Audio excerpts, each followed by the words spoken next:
ہندوؤں کی کتابوں میں آپ دیکھیں مہابھارت، اس میں کئی واقعات لکھے ہیں۔ ارجن جی اس کے بارے میں بھی ہے کہ آسمانوں پہ اٹھائے گئے، برہمن کے بارے میں ہے آسمانوں پہ اٹھائے گئے، گوتم بدھ کے بارے میں ہے آسمانوں پہ اٹھائے گئے، بلکہ ایک برہمن کے بارے میں لکھے کہ ہاتھی سمیت آسمانوں پہ اٹھایا، ایک کے بارے میں لکھے کہ ہتھیاروں سمیت آسمانوں پہ اٹھایا۔ وہاں کسی کو اعتراض نہیں ہوتا کہ ہاتھی سمیت کیسے آسمان پہ اٹھ گیا۔ مرزا قادیانی، بلکہ ایک قادیانی بدبخت ایک گفتگو میں کہہ رہا ہے کہ عیسیٰ علیہ السلام اوپر تو بڑے بڑے کرے ہیں، کرہ ناریہ بھی ہے جہاں آگ ہے، ایسے بھی ہے جہاں انسان برف بن جائے۔ کہتے ہیں عیسیٰ علیہ السلام کو اگر آسمانوں پر اٹھا لیا گیا، نعوذ باللہ ثم نعوذ باللہ، وہ تو ٹھنڈ کی وجہ سے قلفی بن گئے ہوں گے۔ یہ ہے مرزائیوں کے انداز۔ اب دیکھیے معراج کے واقعہ پر اعتراض ہے۔ اعتراض کیا ہے؟ آسمانوں پر جانا کیسے ممکن ہے؟ کسی جسم کا انسان آسمان پر جانا کیسے ممکن ہے؟ حالانکہ بائبل میں ہر انجیل کے اندر یہ بات لکھی ہوئی ہے کہ حضرت عیسیٰ علیہ السلام کو ان کے بقول سولی دی گئی، پھر اس کے بعد اللہ نے ان کو زندہ کیا اور آسمانوں پر اٹھایا اور اللہ نے اپنے دائیں ہاتھ پر بٹھایا۔ یہ بڑی نکتے کی بات ہے۔ لفظ کون سا استعمال کیا؟ سبحانہ، سبحان اللہ۔ آپ مجھے بتائیں سبحان اللہ آپ کس وقت کہتے ہیں؟ کسی گفتگو میں آپ جب کہتے ہیں سبحان اللہ تو یہ کس وقت کہتے ہیں؟ جب وہ بات قابل تعجب ہو تو آپ کہتے ہیں سبحان اللہ۔ یا بعض لوگ چمچے ہوتے ہیں نا، مولوی صاحب جو ہے وہ تقریر کرتے ہیں، مولوی صاحب کہتے ہیں نحمدہ و نصلی علی رسول الکریم، ادھر ادھر سے چمچے، ہاں ہاں ہاں ہاں ہاں، کیا ہوا بھائی؟ کیا پریشانی ہے تمہیں؟ کیا کہنے؟ کیا بات؟ دفعہ آرام سے بیٹھ۔ مولانا اسلم شیخ پوری صاحب فرماتے ہیں کہ میں شروع میں بیچارے پاؤں سے معذور بھی تھے، یہاں بھی ایک دفعہ آئے تھے۔ حضرت فرماتے ہیں کہ میں ایک جلسے میں گیا، میں نے کہا کہ جی آپ ایک شخص سے میں نے کہا تم میرے تقریر میں نعرہ لگاؤ، میں تمہیں ہر نعرے پر 1 روپے دوں گا۔ تھا کوئی مینٹل سا، ایسے مذاق کے طور پر کہا، تو کہتے ہیں جیسے میں بیٹھ گیا وہ شروع، وہ اللہ کا بندہ بیٹھ جا، وہ بیچارہ تھا۔ رسول اللہ صلی اللہ علیہ وسلم کے بہت سارے معجزات ہیں، ان میں سے صرف 2 معجزات کا ذکر کریں گے جس پر مشرکین، ملحدین اور یہود و نصارہ اعتراضات کرتے ہیں۔ سب سے پہلے تو ملحدین کے مزاج کو سمجھے۔ ملحدین کی اصل دشمنی مسلمانوں کے ساتھ ہے۔ بس ایک دفعہ ملحد کے لائیو سٹریم میں نے ان سے ایک سوال پوچھا، میں نے کہا مسلمان ایک خدا کو مانتے ہیں اور تم سارے مسلمانوں کے خلاف اکٹھے ہو گئے ہو، ان میں یہودی بھی ہوتے ہیں، عیسائی بھی ہوتے ہیں، ہندو، زیادہ تر ہندو تمہارے سامنے کمنٹ کر رہے ہیں اور آپ کا ساتھ دے رہے کہ مسلمان ایک خدا کو مانتے ہیں، یہ غلط ہے، اور آپ مسلمانوں کے خلاف بول رہے ہو۔ اگر خدا کو ماننا غلط ہے تو ایک خدا کو ماننا تو 1 مرتبہ غلط ہوا، لیکن ہندو تو 33 کروڑ خدا مانتے ہیں، یہ تو 33 کروڑ مرتبہ غلط ہو گیا۔ اب حالانکہ اگر اعتراض والی بات خدا کو ماننا ہے، اگر مسلمان کا خدا کو ماننا قابل اعتراض ہے تو ہندوؤں کا 33 کروڑ ماننا یہ کیوں قابل اعتراض نہیں ہے؟ اور یہ جو ہندو تمہیں داد دے رہے ہیں ان کو خود پتہ ہے کہ ان کی اپنی کیا حالت ہے۔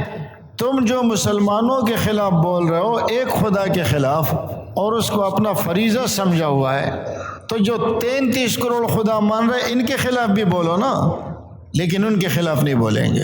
تورات میں کوئی بات قابل اعتراض ہے اس پر نہیں بولیں گے، انجیل میں کوئی بات قابل اعتراض ہے اس پر نہیں بولیں گے، ہندوؤں کی کتابوں میں گیتا میں کوئی بات قابل اعتراض ہے، مہابھارت میں، اس کے خلاف نہیں بولیں گے، بولیں گے تو مسلمان کے خلاف بولیں گے۔ اللہ کا شکر ہے ان سب کی کتابیں میں نے اپنے پاس رکھی ہوئی ہے۔ ارادہ تو میرا یہ تھا کہ جب میں درس دوں گا تو یہ ساری کتابیں میری ممبر پر ہوں گی اور میں آپ کو دکھاؤں گا کہ یہ دیکھو کیا لکھا ہوا ہے، لیکن بات بہت لمبی ہو جاتی ہے۔ اس نقطے کو آپ سمجھیں کہ آخر اگر آپ خدا کے خلاف ہے تو ایک کے خلاف ہے تو 33 کروڑ کے خلاف کیوں نہیں ہے؟ ذرا جرات کرو نا، بولو۔ ہندوؤں کے خلاف نہیں بولیں گے، عیسائیوں کے خلاف نہیں بولیں گے، سکھوں کے خلاف نہیں بولیں گے، بولیں گے تو مسلمانوں کے خلاف بولیں گے۔ تو اس سے آپ سمجھ جائیں کہ یہاں کوئی عقل کی لڑائی نہیں ہے، یہاں صرف اسلام دشمنی ہے، اور اس اسلام دشمنی پر ان کو باقاعدہ فنڈنگ کی جاتی ہے۔ اب دیکھیے معراج کے واقعہ پر اعتراض ہے۔ اعتراض کیا ہے؟ آسمانوں پر جانا کیسے ممکن ہے؟ کسی جسم کا انسان آسمان پر جانا کیسے ممکن ہے؟ حالانکہ بائبل میں ہر انجیل کے اندر یہ بات لکھی ہوئی ہے کہ حضرت عیسیٰ علیہ السلام کو ان کے بقول سولی دی گئی، پھر اس کے بعد اللہ نے ان کو زندہ کیا اور آسمانوں پر اٹھایا اور اللہ نے اپنے دائیں ہاتھ پر بٹھایا۔ اب اناجیل میں یہ بات بار بار لکھی ہوئی ہے، اس پہ کوئی اعتراض نہیں کرتا کہ عیسیٰ علیہ السلام کو کیسے آسمانوں پہ اٹھا۔ ہندوؤں کی کتابوں میں آپ دیکھیں مہا بھارت، اس میں کئی واقعات لکھے ہیں۔ ارجن جی اس کے بارے میں بھی ہے کہ آسمانوں پہ اٹھائے گئے، برہمن کے بارے میں ہے آسمانوں پہ اٹھائے گئے، گوتم بدھ کے بارے میں ہے آسمانوں پہ اٹھائے گئے، بلکہ ایک برہمن کے بارے میں لکھے کہ ہاتھی سمیت آسمانوں پہ اٹھایا، ایک کے بارے میں لکھے کہ ہتھیاروں سمیت آسمانوں پہ اٹھا۔ وہاں کسی کو اعتراض نہیں ہوتا کہ ہاتھی سمیت کیسے آسمان پہ اٹھ گیا۔ کہتا ہے کہ ایک انسان کے پاس جسم کثیف ہے، وزن ہے، کشش ثقل اس کو اپنی طرف کھینچ رہی ہے، وہ آسمانوں میں کیسے گیا؟ رسول اللہ صلی اللہ علیہ وسلم کو تو کشش ثقل اپنی طرف کھینچ رہی ہے، لیکن تمہارا جب ہاتھی پر بیٹھ کر ہاتھی سمیت آسمان پر جاتا ہے تو اس پر کسی کو اعتراض نہیں ہے۔ یہ عقلیات صرف ہمارے لیے ہے۔ مرزا قادیانی کے بارے میں بھی ہمارا دعویٰ یہ ہے کہ وہ ملحد تھا۔ بظاہر تو وہ کہتا تھا کہ میں ملحدین کے خلاف کام کر رہا ہوں، لیکن تھا وہ بھی ملحد۔ وہ بھی یہی اعتراضات کرتے ہیں کہ عیسیٰ علیہ السلام کو آسمانوں پہ کیسے اٹھایا گیا۔ تو ہم نے ایک دفعہ ان سے کہا کہ مرزا قادیانی نے اپنی کتاب میں یہ بات لکھی ہے، ان اللہ فرض علینا، اللہ نے ہم پر یہ بات لازم کر دی ہے، فرض کر دیے، ان نؤمن، کہ ہم اس بات پر ایمان لائے، ان موسیٰ لم یمت، کہ موسیٰ علیہ السلام کی وفات نہیں ہوئی، ولم یزل حیا، وہ مسلسل زندہ ہے، وما کان من المیتین، اور وہ مردہ نہیں ہے۔ اور اس کے بارے میں وہ کہتے ہیں کہ ان کو آسمانوں پہ اٹھایا گیا۔ تو بھائی ان کے لیے تو کوئی اعتراض نہیں ہے تمہارے پاس۔ مرزا قادیانی اگر کوئی بات کرے اس پر تو کوئی اعتراض نہیں ہے، لیکن جب مسلمان بات کرتے ہیں عیسیٰ علیہ السلام کی، وہاں شور مچ جاتا ہے۔ کہتے ہیں نہیں، اس سے مراد تو یہ ہے کہ اس کی روح زندہ ہے۔ تو آپ مجھے بتائیں کس کی روح مری ہوئی ہے؟ اللہ نے تم پر صرف موسیٰ علیہ السلام کے بارے میں یہ بات فرض کی ہے، باقیوں کے بارے میں کیوں نہیں؟ ادھر حیات مسیح کا انکار ہے، عیسیٰ علیہ السلام کیسے زندہ ہے؟ دوسری طرف موسیٰ علیہ السلام کو مان رہا ہے۔ بلکہ اس پر تعجب کی بات یہ ہے کہ وہ کہتے اتنی لمبی عمر، 2024 تک عیسیٰ علیہ السلام زندہ ہے۔ دوسری طرف مرزا نے لکھا ہے کہ کچھوے کی عمر 4000 سال تک ہو سکتی ہے۔ کچھوا اگر 4000 سال تک زندہ رہے تو مرزا کو اعتراض نہیں ہے، عیسیٰ علیہ السلام 2000 سال تک زندہ رہا تو مرزا کو اعتراض ہو جاتا۔ تو یہ بات انصاف سے کرو۔ اگر آپ کا اصول یہی ہے کہ آسمان پہ کوئی نہیں جا سکتا، تو پھر تمہارے برہمن بھی نہیں جا سکتے، تمہارے ارجن بھی نہیں جا سکتے، تمہارے گوتم بدھ بھی نہیں جا سکتے، اور پھر عیسیٰ علیہ السلام بھی نہیں جا سکتے۔ لیکن وہ سب جا سکتے، ان پر کوئی اعتراض نہیں ہے۔ اعتراض ہے تو مسلمانوں پر ہے بس۔ کہتے ہیں کہ یہ اچھا وہ اعتراض کرے تو کرے، وہ تو ہے ہی کافر، اس کا تو کام ہی یہی ہے۔ اعتراض آتا ہے مسلمان پر، اور اعتراض کرنے والا بھی مسلمان ہے۔ ان چیزوں کو زیادہ جو رواج دیا نا وہ سر سید احمد خان نے دیا ہے، اور مرزا قادیانی نے وہیں سے چوریاں کی ہے۔ اس نے معراج جسمانی کا انکار کر دیا۔ کیوں؟ یہ میری عقل میں نہیں آتی۔ میں کل عرض کر چکا تھا کہ جو بات عقل کے مطابق ہو جائے وہ معجزہ نہیں کہلاتا۔ معجزہ ہوتا ہی وہی ہے جو عقل کے خلاف ہو۔ مثال کے طور پر میں آپ لوگوں سے کہتا ہوں کل فجر کی نماز میں تم لوگوں کو ایک کرامت دکھاؤں گا، اس لیے کہ میں ولی اللہ ہوں، حق خطیب کی طرح میں بھی ولی اللہ ہوں، آپ کو ایک کرامت دکھاؤں گا۔ اب آپ لوگ جمع ہو گئے، میں یہاں سے چلنے لگا، زمین پہ چل رہا ہوں، آپ لوگ دیکھیں گے کرامت دکھا رہا ہے، میں نے کہا دکھا دی نا، چل کے آیا وہاں تک، یہ کرامت ہوگی؟ نہیں ہوگی۔ لیکن اگر میں ہوا میں اڑ کر جاؤں پھر آپ کہیں گے کہ بابا یہ کرامت ہے۔ جب کوئی بات عقل کے خلاف ہوگی تو کرامت اور معجزہ کہلائے گا، لیکن جب کوئی بات عقل کے خلاف نہیں ہوگی تو اس کو آپ معجزہ اور کرامت تھوڑی کہیں گے، اس کو تو آپ معجزہ اور کرامت نہیں کہہ سکتے۔ تو بھائی بات یہ ہے کہ آسمانوں پہ جانا، یاد رکھنا، ایک بات ہوتی ہے جیسے کل میں نے بتایا تھا کہ ایک کام نہیں ہو سکتا، یا تو یہ کہ وہ ہو ہی نہیں سکتا، اس کو ممتنع کہتے ہیں۔ دوسرا یہ کہ ہو سکتا ہے لیکن ہماری سمجھ میں نہیں آ رہا، مشکل ہے، اس کو مستبعد کہا جاتا ہے۔ ملحد کیا کرتا ہے کہ مستبعد یعنی مشکل کام، اس کو کیا سمجھ لیتا ہے؟ ناممکن سمجھ لیتا ہے، حالانکہ دونوں میں زمین و آسمان کا فرق ہے، ممتنع میں اور مستبعد میں۔ ممتنع ہو ہی نہیں سکتا، مستبعد ہو سکتا ہے لیکن مشکل ہوتا ہے۔ آسمانوں پہ چڑھنا ناممکن نہیں ہے، اگر یہ ناممکن ہوتا تو ہندو پرانا مذہب ہے، وہاں کی کتابوں میں کیوں لکھا ہوا ہے کہ فلاں کیا؟ عیسائی مذہب ہم سے پرانا ہے، وہاں کیوں لکھا ہوا ہے کہ عیسیٰ علیہ السلام آسمانوں پہ گئے؟ بات تمہارے لیے ہو تو سب کچھ صحیح ہے، ہمارے لیے ہو تو بس قابل اعتراض بن جاتے۔ ہمارے پشتوں میں ایک کہاوت ہے، یہ چھلنی ہوتی ہے نا جس سے ہم آٹا چھانتے ہیں، کہتے ہیں یہ چھلنی اٹھ کے لوٹے کو تانا دیتی ہے کہ تجھ میں 2 سوراخ ہے۔ چھلنی لوٹے کو تانا دیتی ہے کہ اس میں 2 سوراخ ہے، حالانکہ خود بیچارہ سوراخ ہے، اپنے سوراخ نظر نہیں آتے، لوٹے کے 2 سوراخ نظر آتے ہیں۔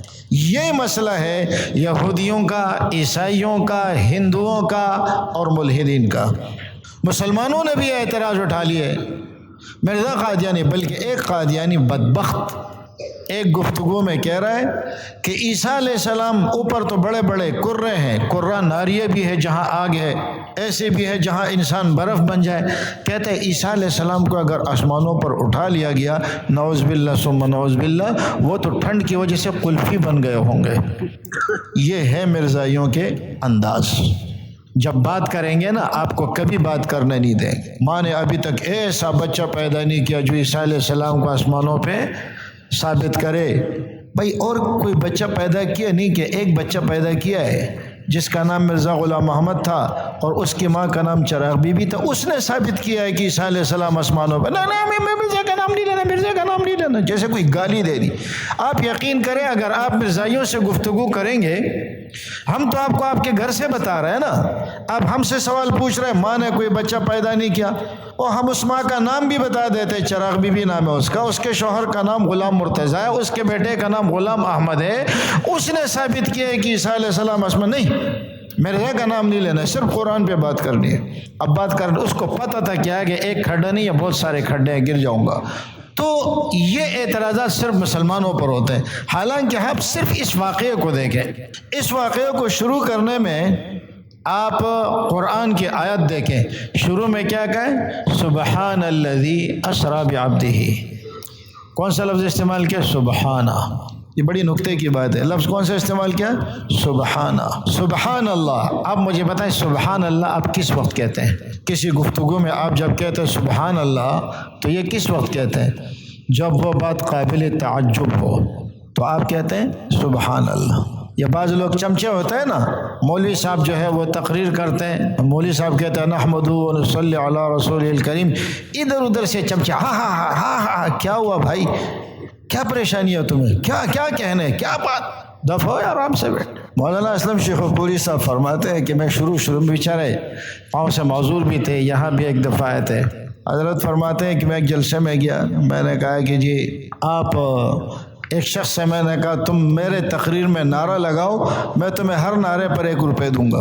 تھا کوئی مینٹل سا، ایسے مذاق کے طور پر کہا، تو کہتے ہیں جیسے میں بیٹھ گیا وہ شروع، وہ اللہ کا بندہ بیٹھ جا، وہ بیچارہ تھا پاگل۔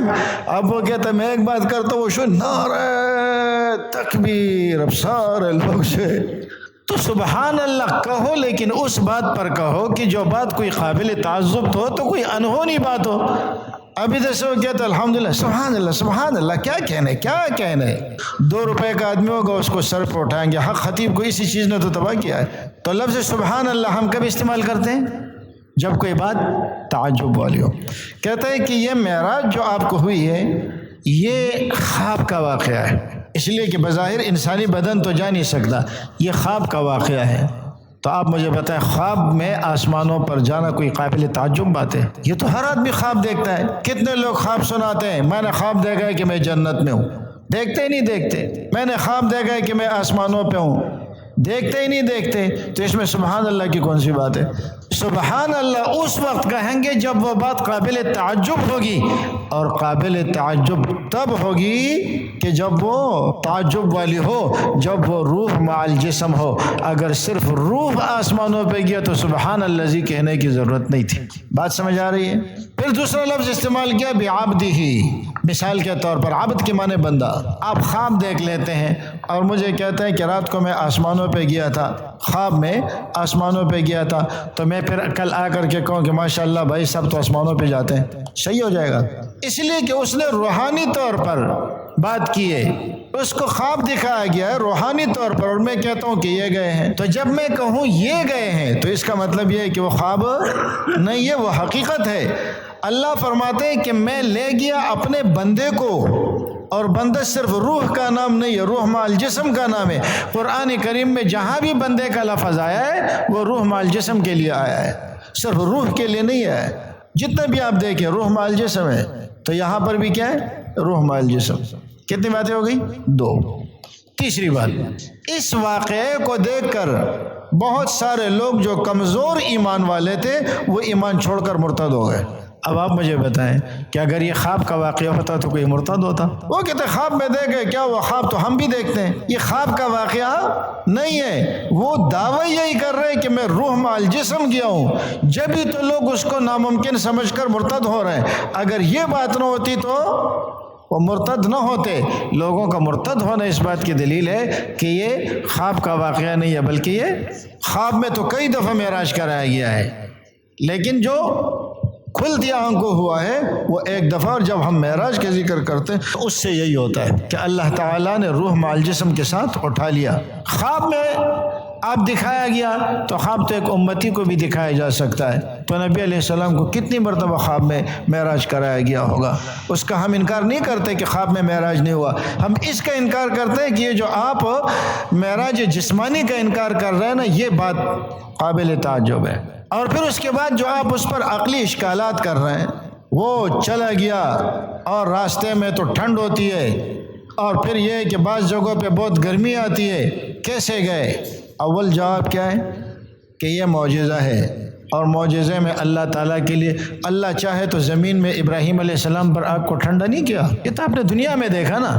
تو جو ابراہیم علیہ السلام پر اس زمین کے اوپر آگ کو ٹھنڈا کر رہے ہیں تو ان کے لیے کیا مشکل ہے؟ فرمایا یا نار کونی بردن و سلاما، 2 لفظ استعمال کیے، ایک آگ ٹھنڈی ہو جا اور سلامتی والی ہو جا۔ سلامتی کا کیا مطلب؟ اتنی ٹھنڈی بھی نہ ہونا کہ میرے خلیل کو سردی لگے، معتدل ہو جا، آرام دہ ہو جا۔ تو اول تو یہ کہ کیا اللہ اس بات پر قادر نہیں ہے؟ اللہ بالکل اس بات پر قادر ہے۔ تو معجزات میں جو چیز ممکن ہوتی ہے تو کیا ہے اس میں دلیل سے ثابت ہو گئی، اور ہے بھی اللہ کا فعل۔ اگر ہم یہ کہیں کہ رسول اللہ صلی اللہ علیہ وسلم کا فعل ہے تو پھر تو آپ یہ اعتراض کر سکتے ہیں، لیکن جب ہم کہتے ہیں کہ اللہ کا فعل ہے تو اس میں اعتراض کی کیا بات ہے؟ اور بات صرف ملحد کی نہیں ہے، یہودی، عیسائی، ہندو سارے اعتراض کر رہے ہیں۔ کیوں اعتراض کر رہے ہیں؟ اس لیے کہ مسلمان کا ہے۔ ہم آہ بھی کر جائے تو ہو جاتے ہیں بدنام، وہ قتل بھی کر جائے تو چرچا نہیں ہوتا۔ یہ چرچے صرف مسلمانوں کے لیے یہ لوگ کر رہے ہیں، اس طریقے سے وہ کیسے گئے؟ تو بہرحال ہمارا جو عقیدہ اور نظریہ ہے وہ یہ کہ اللہ نے اپنی قدرت سے ان کو آسمانوں پر اٹھایا، اور یہ جرم صرف ہمارا نہیں ہے، یہ عیسائیوں کے ہاں بھی مسلم ہے اور یہ ہندوؤں کے ہاں بھی مسلم ہے، لیکن اگر اعتراض ہو رہا ہے تو صرف مسلمانوں پر۔